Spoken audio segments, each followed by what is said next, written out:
batin yang di dalamnya nggak ada Al-Quran, itu ibaratnya rumah yang udah bobrok, rumah yang udah hancur, yang nggak dihuni lagi. Orang masuk nggak nyaman, banyak sawang, banyak debu, kemudian juga auranya sudah nggak enak. Nah begitu juga batin yang di dalamnya nggak ada Al-Quran, duduk dekat dia nggak nyaman. Ada terkadang duduk sama orang walaupun sama-sama diem bikin sumpek. Ada terkadang kita duduk sama orang walaupun sama-sama. Assalamualaikum warahmatullahi wabarakatuh.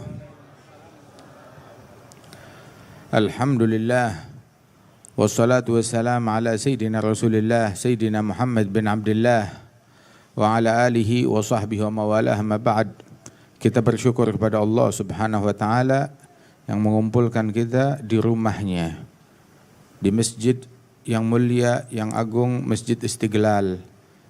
Mudah-mudahan Allah subhanahu wa ta'ala senantiasa memberikan keberkahan di dalam masjid ini dan di dalam segala kegiatan yang dilaksanakan di masjid ini, dan segenap para pengurus masjid ini Allah ta'ala berikan keberkahan, kesehatan, afiah, dan senantiasa dapat memberikan manfaat kepada umat dan masyarakat. Amin ya rabbal alamin.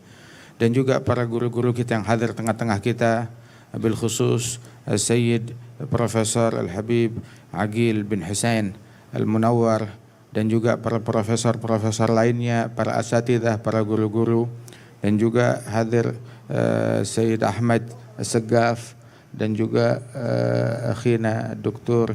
Tuan Guru Bajang, Dr. Muhammad Zainul Majdi, dan juga Dr. Mukhlis, dan segenap para hadirin dan hadirat.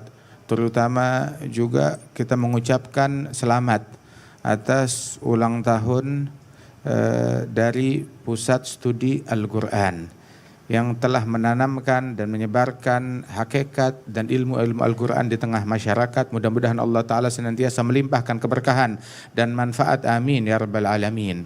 Dan senantiasa di dalam generasi manapun, dalam generasi yang sekarang ini Gen Z, ataupun yang sebelumnya dengan penamaan yang beragam, senantiasa ada orang-orang yang terbaik. Siapa gerangan orang-orang yang terbaik di setiap generasi? Mulai dari zamannya Rasulullah sampai zaman yang sekarang, senantiasa orang yang terbaik adalah yang disabdakan oleh Nabi Muhammad, khairukum man ta'allamal Qur'an wa 'allamahu. Sebaik-baiknya kalian adalah yang mengkaji, yang mempelajari Al-Quran dan mengajarkannya. Mengkaji, mempelajari Al-Quran dan belajar ilmu Al-Quran satu paket, termasuk pengamalannya, pemahamannya, penghayatannya, dan juga mengajarkan daripada ilmu Al-Quran tersebut. Yang mana Rasulullah SAW di dalam mempelajari dan mengajarkan Al-Quran selama 23 tahun kebersamaan beliau dengan para sahabat dan Al-Quran yang diwahyukan oleh Rasulullah, diwahyukan oleh Allah kepada Nabi Muhammad SAW selama kurun waktu 23 tahun. Orang-orang yang terbaik di masa tersebut adalah orang-orang yang paling dekat dengan Al-Quran. Dan orang yang paling dekat dengan Al-Quran adalah orang yang paling dekat dengan Rasulullah SAW, baik dari senior sahabat atau sahabat yang memiliki kebersamaan yang panjang bersama Nabi Muhammad mendampingi Rasulullah, ataupun orang-orang yang dekat dengan Rasulullah dari kerabatnya Nabi besar Muhammad SAW. Sehingga di antara mereka Allah Ta'ala turunkan Al-Quran dan mereka menyaksikan dengan mata kepala mereka sendiri bagaimana Al-Quran itu turun dan diwahyukan Allah kepada Nabi Muhammad SAW. Sehingga secara umum amalan zahir, amalan lahiriah para tabi'in lebih banyak daripada umumnya amalan lahiriah para sahabat. Tetapi sahabat tetap lebih unggul dan lebih mulia. Kenapa? Karena hubungan keimanan dan keyakinan mereka dengan Rasulullah Shallallahu Alaihi Wasallam. Bagaimana tidak kuat yakin mereka, wahyu turun di hadapan mata mereka. Mereka saksikan Rasulullah dengan bola mata mereka sendiri. Radhiyallahu anhum wa radahum ajma'in. Sehingga Sayyidina Ali bin Abi Thalib pernah ditanya oleh para sahabat-sahabat lain, bahkan ditanya oleh para tabi'in, hal khussistum bi syai'in ya ahla baiti Rasulillah min dunina? Apakah kalian ada memiliki sesuatu yang kita tidak miliki? Beliau menjawab, la, tidak ada. Illa faham yu'ta ahaduna fi kitabillah. Sebuah pemahaman yang Allah Ta'ala anugerahkan kepada salah seorang kami di dalam kitab Allah, di dalam Al-Quran tersebut. Sehingga sebagaimana diriwayatkan bahwasanya ana madinatul ilm wa aliyun babuha. Aku adalah kotanya ilmu dan pintunya adalah Imam Ali bin Abi Thalib. Sayyidina Ali bin Abi Thalib mendapatkan ilmu dan pemahaman tersebut sebab umur beliau dari sejak bayi, dari sejak kecil beliau lalui bersama Nabi Muhammad SAW, sehingga beliau termasuk salah satu orang yang pertama masuk Islam. Apalagi dalam kategori anak-anak, beliau adalah anak pertama yang masuk ke dalam agama Islam, Imam Ali bin Abi Thalib. Sehingga Sayyidina Abi Bakar As-Siddiq radhiyallahu anhu, beliau tidak pernah merasa cukup dari bantuannya Al-Imam Ali bin Abi Thalib.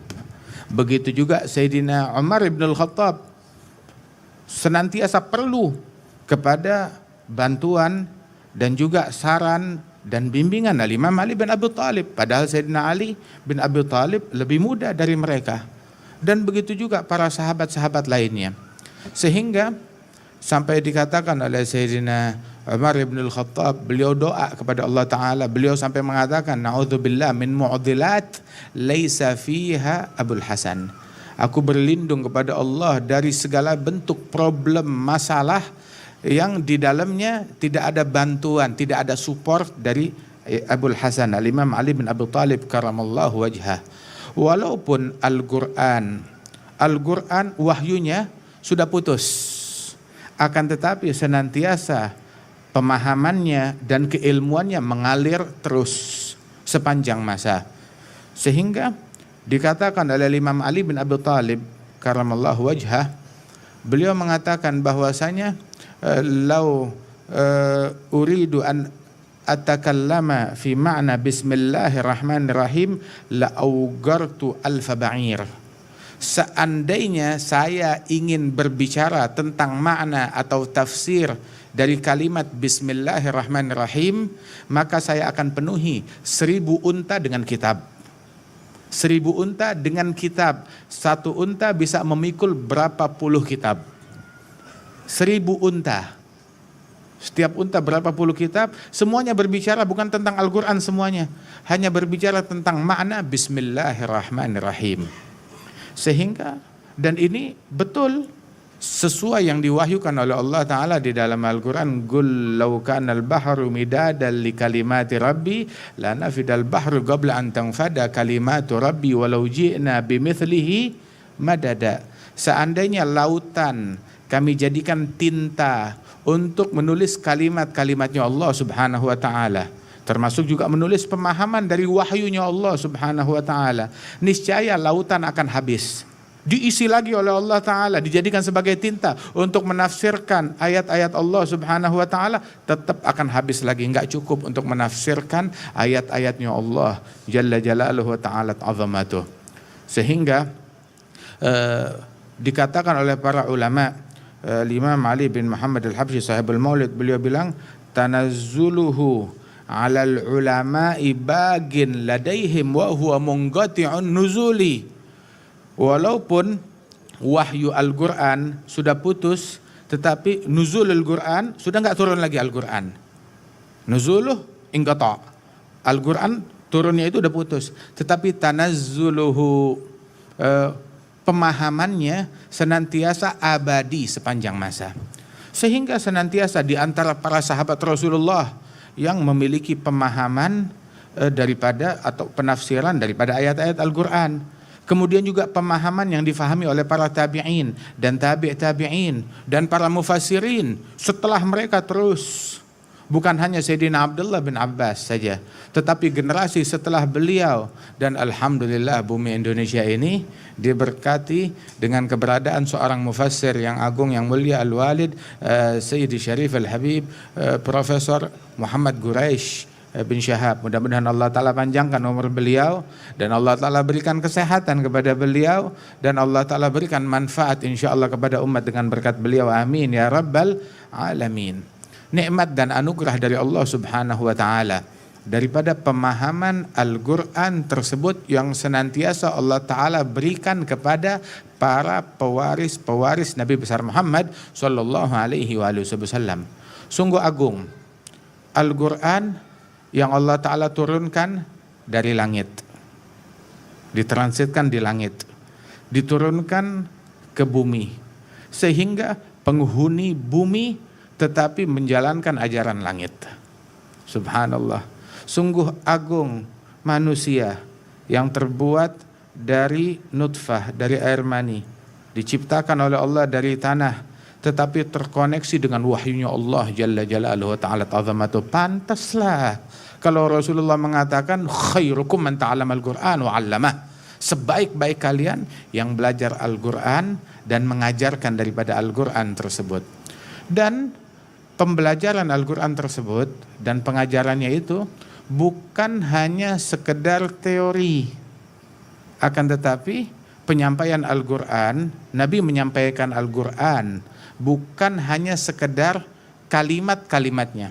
Kalau sekedar kalimat-kalimatnya, apa susahnya bagi Allah Subhanahu wa Ta'ala? Sebagaimana kita di zaman sekarang ini, kita bisa mengirim Al-Quran melalui aplikasi. Buka ini Al-Quran, selesai. Allah Ta'ala bisa ngirim setiap rumah satu buku Al-Quran. Akan tetapi enggak demikian. Diutus Nabi Muhammad yang sebelum diturunkan wahyu hidup di tengah-tengah masyarakat Mekah 40 tahun. Mereka melihat amanatnya, melihat kejujurannya, melihat akhlaknya, melihat istiqamahnya, melihat budi pekertinya. Kemudian di usia 40 tahun diwahyukan oleh Allah, diturunkan Al-Quran dengan wahyu yang pertama, Iqra bismi rabbikal ladzi khalaq, khalaqal insana min 'alaq, Iqra wa rabbukal akram alladzi 'allama bil qalam, 'allamal insana ma lam ya'lam. Dan setelah itu diturunkanlah ayat-ayat Al-Quran dalam kurun waktu 23 tahun. Dan setiap kali itu diturunkan itu sekitar 5 ayat, atau terkadang kurang atau terkadang lebih diturunkan, sehingga sampai dikatakan oleh para ulama, para masyayikh itu atas hikmah 5 ayat ini yang umumnya biasa diturunkan 5 ayat per 5 ayat, terkadang kurang terkadang lebih. Itu seseorang kalau mau menghafal Al-Quran, dia hafalkan per 5 ayat per 5 ayat, dia rangkai daripada 5 ayat tersebut, itu lebih kuat untuk menghafal daripada rangkaian Al-Quran tersebut. Kemudian juga selama 23 tahun ditunjukkan oleh Rasulullah dengan akhlaknya, dengan budi pekertinya. Sayyidatina Aisyah radhiyallahu anha ditanya oleh para tabi'in tentang keseharian Rasulullah. Rasulullah seperti apa sih kesehariannya, perangainya? Maka dijawab, kana khuluquhul Qur'an. Perangainya Rasulullah, kesehariannya Rasulullah adalah Al-Quran, bagaikan Quran yang berjalan. Dan para sahabat-sahabat Rasulullah, mereka bagaikan sosok hidup dari Al-Quran, menjalankan Al-Quran tersebut. Dan termasuk juga Ahlul Baitnya Rasul Sallallahu Alaihi Wasallam yang disebutkan oleh Nabi Muhammad, taraktu fikum ma in tamasaktum bihi lan tadillu ba'di abada kitabullah wa itrati ahl baiti fa innahuma la yatafarraga, dalam riwayat yang lain Imam Tirmidzi, fa innahuma la yatafarraga hatta yarida alayya al-haud. Aku tinggalkan untuk kalian itu 2 perkara, Al-Quran wa itrati, itra ahli baiti, ahli baitnya Rasul sallallahu alaihi wasallam, keluarganya Rasulullah. Keduanya ini enggak bakalan terpisah hatta yarida alayyal haud, hingga datang ke telaganya Rasulullah sallallahu alaihi wa alihi wasallam. Alhamdulillah, berlalu 15 abad sejak ucapan Rasul SAW senantiasa ada mufassir Al-Quran termasuk dari ahli baitnya Rasulullah SAW di bumi Indonesia ini. Alhamdulillah, mudah-mudahan Allah Ta'ala panjangkan usia Abi Quraisy, amin ya rabbal alamin. Nikmat dari Allah Subhanahu wa Ta'ala, sehingga dikatakan juga oleh Nabi Muhammad SAW tentang sahibul Quran Sayyidina Abdullah bin Mas'ud.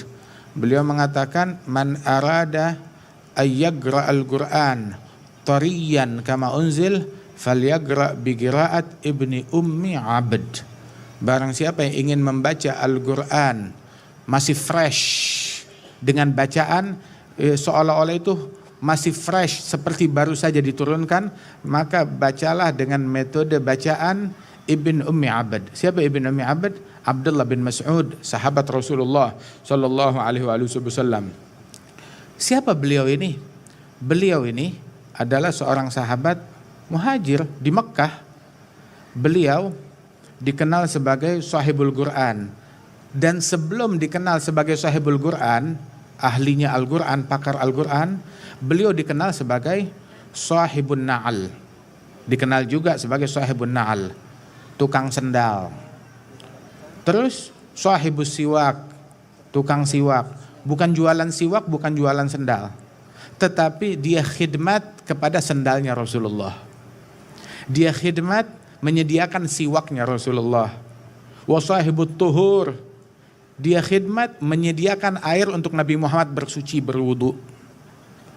Dan juga dikenal juga sahibus sir Rasulullah. Sahibus sir, orang yang dipercayakan atas sir dan rahasianya Rasulullah. Nabi ketika berbicara tentang hal-hal yang sensitif, yang penuh dengan kerahasiaan, beliau nggak sungkan untuk berbicara di hadapan dan didengar oleh Abdullah bin Mas'ud yang berkhidmah kepada Nabi Muhammad. Kenapa? Sebab tahu ini orang anak bisa dipercaya, orang ini bisa dipercaya. Itu Sayyidina Abdullah bin Mas'ud radhiyallahu anhu ardah. Pernah satu kali dia naik ke satu, ada bukit kecil atau batu yang agak besar. Dia naik ke atas batu tersebut, terlihat kaki beliau. Di bawah lutut itu terlihat tersingkap kaki beliau. Sahabat ngelihat kakinya Abdullah bin Mas'ud kurus kecil, sebab Abdullah bin Mas'ud ini orangnya kecil, nggak terlalu tinggi dan kurus. Ngelihat kakinya tipis kecil, sahabat tertawa. Nabi bertanya, kenapa kalian tertawa? Bilang, ya Rasulullah, kami tertawa ngelihat lucunya kakinya Abdullah bin Mas'ud kecil. Kami baru pertama kali ngelihatnya. Maka Rasulullah bilang, kalian tertawa melihat kaki yang kecil tersebut, ketahuilah bahwasanya kaki tersebut asgal indallah min jabal Uhud. Itu kaki yang kalian tertawakan karena kecilnya lebih berat di sisi Allah daripada gunung Uhud. Kenapa? Menampung Al-Quran, menampung hati, memikul hati, yang mana hati tersebut menampung Al-Quran, menampung mahabbah dan cinta kepada Rasulullah sallallahu alaihi wasallam. Sayyidina Abdullah bin Mas'ud radhiyallahu anhu ardah. Dan beginilah, barang siapa yang ingin menjadi orang terbaik di zamannya, ingin menjadi orang yang terbaik di generasinya, ingin menjadi orang yang terbaik di kantornya, di institusinya, di yayasannya, di madrasahnya, ingin menjadi orang yang terbaik di rumahnya. Saya mau menjadi wanita terbaik, saya mau menjadi suami terbaik, saya mau menjadi istri terbaik, saya mau menjadi anak terbaik, saya mau menjadi karyawan terbaik, saya mau menjadi pemimpin terbaik, saya mau menjadi pejabat terbaik, saya mau menjadi polisi terbaik, saya mau menjadi tentara terbaik. Man ta'allama al-Quran wa 'allamah. Kaji Al-Quran, amalkan Al-Quran, ajarkan Al-Quran, hidupkan Al-Quran di rumah kalian, di tengah institusi kalian, di lingkungan kalian, di lingkup keluarga kalian. Man ta'allama al-Quran wa 'allamah. Belajar Al-Quran dan mengajarkan daripada Al-Quran tersebut. Tunjukkan ta'lim Al-Quran di dalam sikap kita, di dalam perbuatan kita, di dalam tutur kata kita. Sampai ulama mengatakan bahwasanya ada orang Al-Quran cuma sekedar teori saja, tetapi Al-Quran itu enggak meresap di dalam kesehariannya. Sampai dikatakan oleh ulama bahwasanya kam min talil Quran wal Quran yal'anuh. Berapa banyak orang membaca Al-Quran sedangkan Al-Quran melaknat orang tersebut. Waliyadzubillah. Dia baca Al-Quran bahwasanya Allah Ta'ala melaknat orang-orang al-mukadzibin, pendusta yang mendustai. Ya, begitu juga laknat Allah atas orang-orang yang berdusta dan berbohong. Sedangkan dia berbohong, dia berdusta, melakukan dosa ini dan dosa itu dan gak bertaubat dan merestui ridha dengan amalan tersebut. Waliyadzubillah. Tunjukkan Al-Quran dengan pengamalan dan keseharian kita. Nah, karenanya kebaikan dari Allah enggak dimonopoli oleh generasi yang terdahulu. Di generasi yang terdahulu ada umat-umat terbaik, ada orang-orang terbaik, juga ada orang-orang terjahat. Di generasi yang terdahulu, ya Abu Lahab, yang namanya itu diabadikan di dalam Al-Quran atas kesialannya, itu hidupnya di zaman mana? Begitu juga dari sebelum mereka, Fir'aun juga ada. Akan tetapi sampai tadi Tuan Guru Bajang, akhina Syekh Muhammad Zainul Majdi, beliau menyebutkan hadis Rasulullah, khairul qurun qarni thumma alladhina yalunahum, thumma alladhina yalunahum. Sebaik-baiknya era, masa, generasi itu masanya Rasulullah. Kemudian orang yang dekat dengan generasi tersebut, dengan orang-orang tersebut. Enggak disebut dekat dengan masanya, tetapi dekat dengan orang-orangnya, walaupun beda masa, walaupun beda zaman.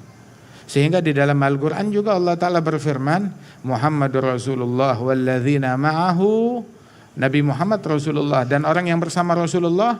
Enggak disebutkan orang yang satu zaman satu tempat, tetapi disebutkan sifat. Ketika terjadi persamaan sifat, maka mereka bersama Rasulullah sallallahu alaihi wasallam. Muhammadur Rasulullah walladzina ma'ahu, dan orang yang bersama Nabi Muhammad. Yang disebut apa? Sifatnya.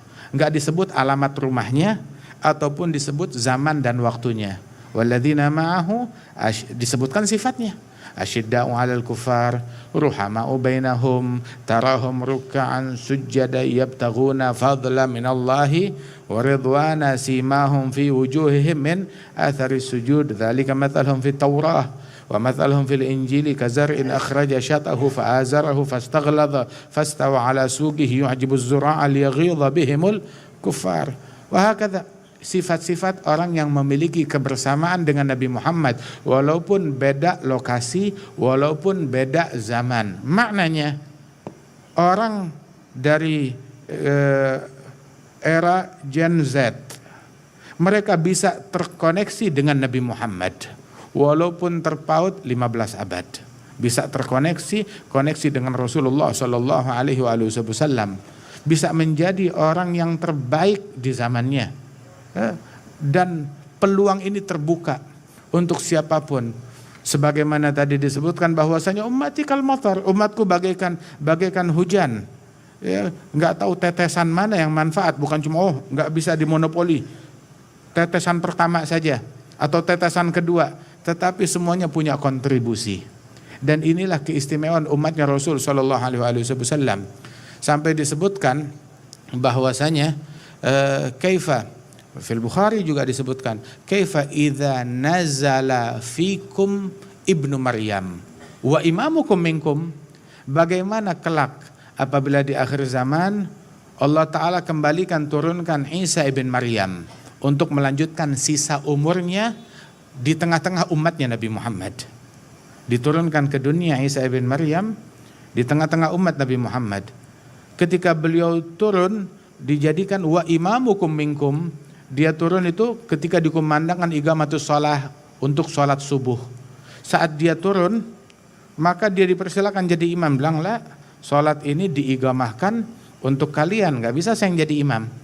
Maka yang menjadi imam sholat adalah seseorang dari umatnya Nabi Muhammad sallallahu alaihi wasallam. Sungguh sebuah kebanggaan seorang individu, Sayyidina Mahdi, umatnya Rasul sallallahu alaihi wasallam menjadi imam, dan salah satu makmumnya adalah ulul azmi minar rusul, Sayyidina Isa ibn Maryam.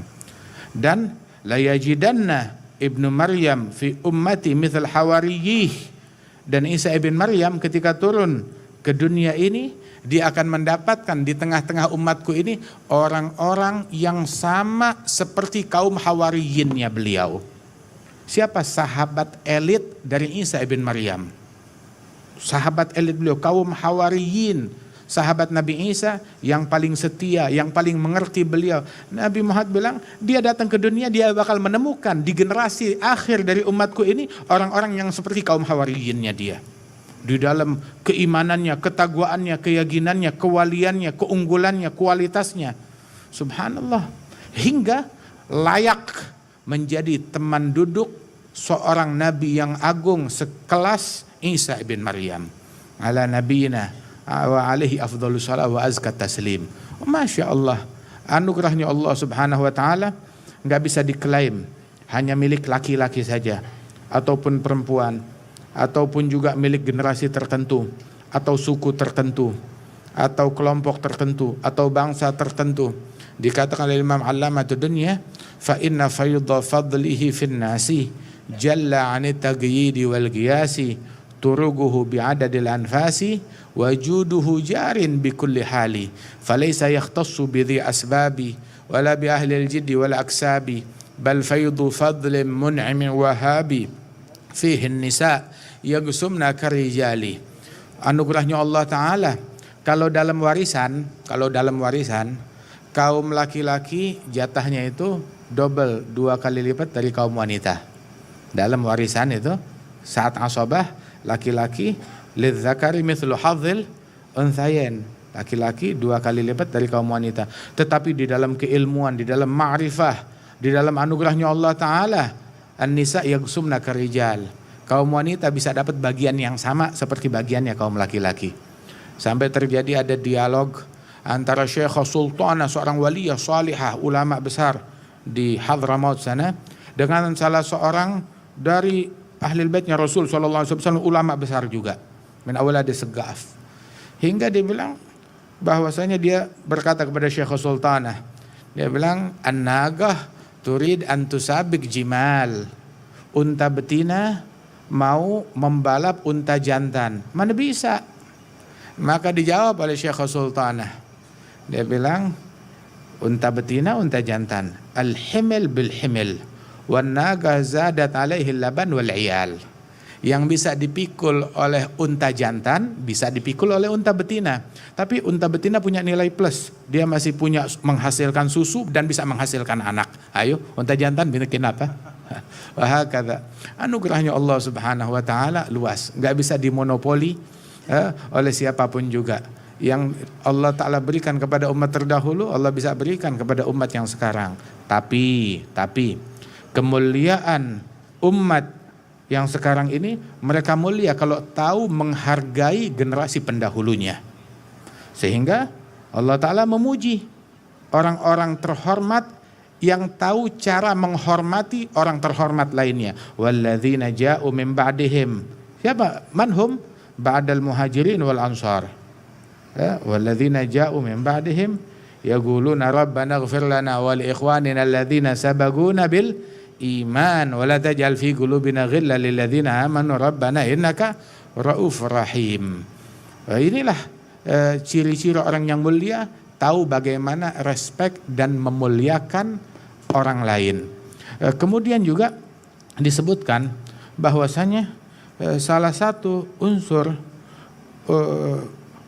kemuliaan tersebut dan menjaga kemuliaan itu adalah dengan perhatian kita dengan Al-Quran ini dan ajaran Al-Quran. Sampai Nabi mengatakan, al-jawf alladhi laysa fihi al-Quran kal baitil kharib.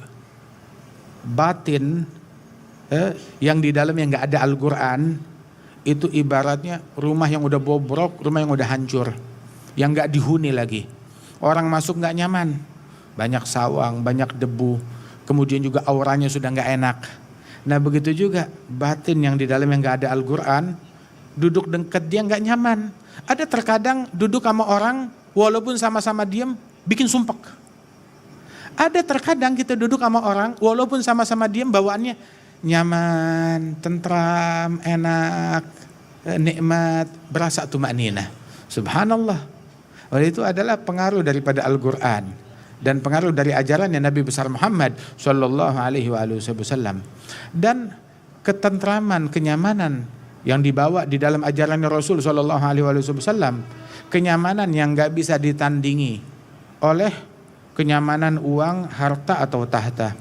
Banyak negara-negara yang kualitas hidupnya luar biasa, ekonominya luar biasa, tetapi enggak bisa keluasan ekonomi mereka, jabatan mereka, harta yang mereka punya nggak bisa mengisi ruang kosong yang ada di dalam sanubari mereka. Tetap selalu berasa kurang hingga mereka itu untuk tidur aja harus dibantu dengan obat tidur. Selalu stres, selalu gundah. Nggak sedikit orang yang melakukan waliyadzubillah sampai bunuh diri, intihar. Uang ada, tahta ada, harta ada, tetapi nggak bisa menyembuhkan mereka dari stres. Sedangkan orang yang memiliki Al-Quran subhanallah menemukan kenyamanan. Dan penyakit sekarang itu yang harus diwaspadai apalagi oleh generasi zaman sekarang, ketika di rumah orang tuanya bisa baca Al-Quran, ibunya bisa baca Al-Quran, tapi anaknya mulai meninggalkan dan menanggalkan Al-Quran tersebut. Sampai di negara-negara maju. Berapa banyak dia bisa cakap, bisa bicara bahasa Inggris, bisa bicara bahasa ini, bisa mengerti ini dan itu, tetapi suruh baca Al-Quran gak becus. Kalau sudah orang tuanya meninggal dunia, ya suruh baca Al-Quran, baca Yasin pun juga gak becus. Belum pernah menghatamkan Al-Quran sama sekali seumur hidupnya. Waliyadzubillah min dzalik. Kaji Al-Quran, kita dulu diajarkan sama orang tua kita setiap hari harus baca Al-Quran. Gak bisa 1 juz, setengah juz. Gak bisa setengah juz walaupun 3 lembar, walaupun 2 lembar, walaupun 1 lembar, walaupun 1 halaman. Baca Al-Quran tersebut walaupun gak faham. Nabi bilang di dalam hadis tentang Al-Quran tersebut, itu 1 huruf 10 hasanat. Terus Nabi bilang, saya enggak bilang la agul alif lam mim harf. Saya tidak bilang alif lam mim 1 huruf. Namun alif 1 huruf, lam 1 huruf, mim 1 huruf.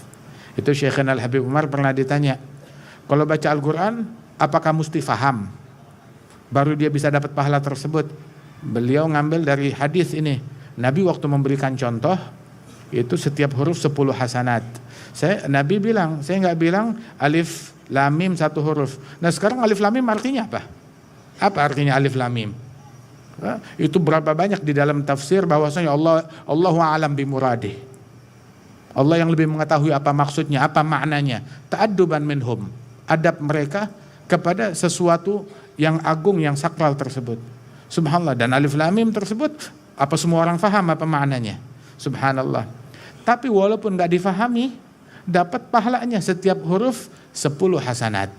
Apalagi kalau dia fahami tersebut. Kemudian Sayyidina Ali bin Abi Thalib menafsirkan bahwasanya yang membaca Al-Quran di dalam sholat sambil berdiri, maka setiap hurufnya 100 hasanat. Yang membacanya di dalam sholat sambil duduk, sholat sunnah boleh dia sholat sambil duduk, maka dia mendapatkan 50 hasanat setiap hurufnya.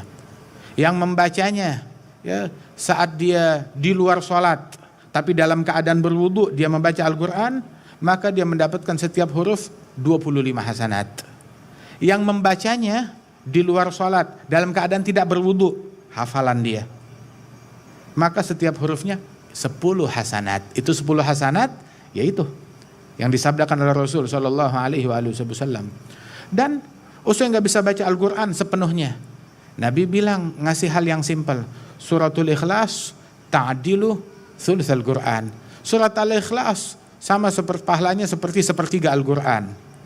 Walaupun nggak bisa baca Al-Quran, baca surat Al-Ikhlas.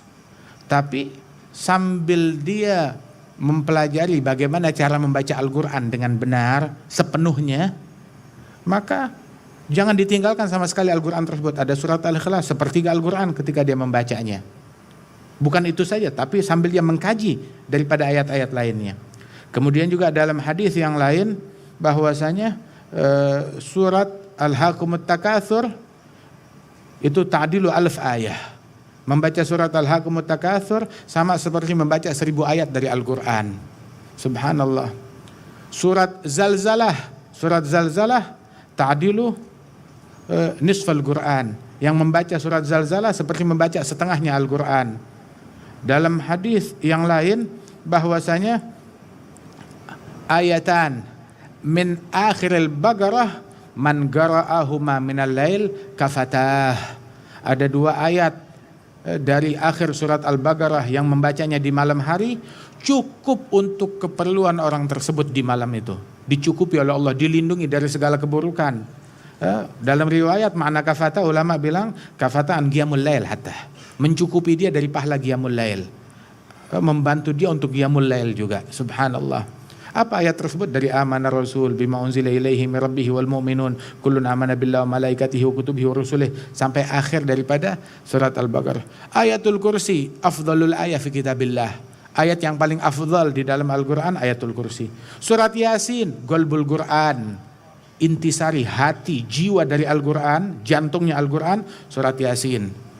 Surat Al-Waqi'ah man wadhaba 'alaiha amina minal fagah, yang merutinkan surat Al-Waqi'ah aman daripada kemelaratan kemiskinan hingga dia harus mengemis kepada orang lain. Kemudian juga suratul Tabarak munjiyah min adzabil qabr, menyelamatkan orang dari siksa kubur, menyelamatkan orang dari siksa kubur. Syekhana Al-Habib Muhammad bin Abdullah Al-Haddar itu beliau bilang bahwasanya majnun, gila. Yang dengar hadis Nabi Muhammad surat Tabarak bisa menyelamatkan dari siksa kubur, tapi malam hari sebelum tidur dia enggak baca surat Tabarak.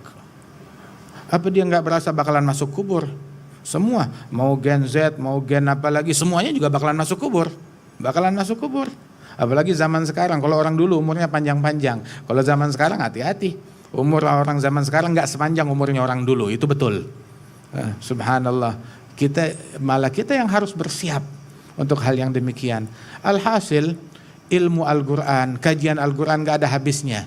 Dan kita amalkan, kita renungi, kita hayati. Kenapa surat Al-Waqi'ah bisa membuat orang aman daripada fagah? Ada sebabnya. Sebab di dalam ayat-ayat yang dibaca, kalau kita fahami, menambah yakin kita kepada Allah, menambah tawakal kita kepada Allah. Wa may yatawakkal 'ala Allah fahuwa hasbuh. Jadi bukan cuma hurufnya aja, tetapi makna dan paket yang terkandung di dalamnya. Sama, kalau kita makan sesuatu makanan, yang kita makan bungkusnya atau isinya? Kacang yang kita makan kulitnya atau isinya? Yang kita makan. Duren enak, tapi yang enak tuh yang dimakan ya dagingnya, bukan kulitnya. Kalau dia baru grogotin kulitnya, oh duren gak enak, duren susah, duren keras, duren tajam, yang kamu salah makan. Buka dulu, makan daripada dagingnya, daripada isinya tersebut. Masya Allah. Dan juga raih kebersamaan, mengikuti jejak para ahli Al-Quran. Wattabi' sabila man anaba ilaihi, ikuti, teladani, contoh jalannya orang-orang yang berinabah, yang kembali kepada Allah Subhanahu wa taala. Ya ayyuhalladzina amanu taqullaha wa kunu ma'as shadiqin. Ya orang-orang yang beriman, takwalah kepada Allah dan jadilah kalian bersama kaum shadiqin. Mudah-mudahan Allah taala berikan kepada kita anugerahnya, taufiknya, hidayatnya, dan Allah taala jadikan sisa hidup kita ini dekat dengan Al-Qur'an. Allah taala berkahi umur kita dengan Al-Qur'an, dijadikan kita selalu terkoneksi dengan Al-Qur'an. Para pemuda kita, orang tua kita, yang laki juga, yang perempuan, semuanya senantiasa terkoneksi dengan Al-Qur'an hingga kita menjadi umat dan generasi yang terbaik insyaallah sepanjang zaman. Amin ya rabbal alamin. Allahumma ij'al jam'ana hadza jam'an marhuma, tafarraqana min ba'dihi tafarruqan ma'suma, wa la taj'al fina wa la minna wa la ma'ana syaqiyan wa la mahruma, ihdina bihudak waj'alna mimman yusari' fi ridhak wa la tuwallina waliyan siwak wa la taj'alna mimman khalafa amraka wa 'asak birahmatika ya arhamar rahimin.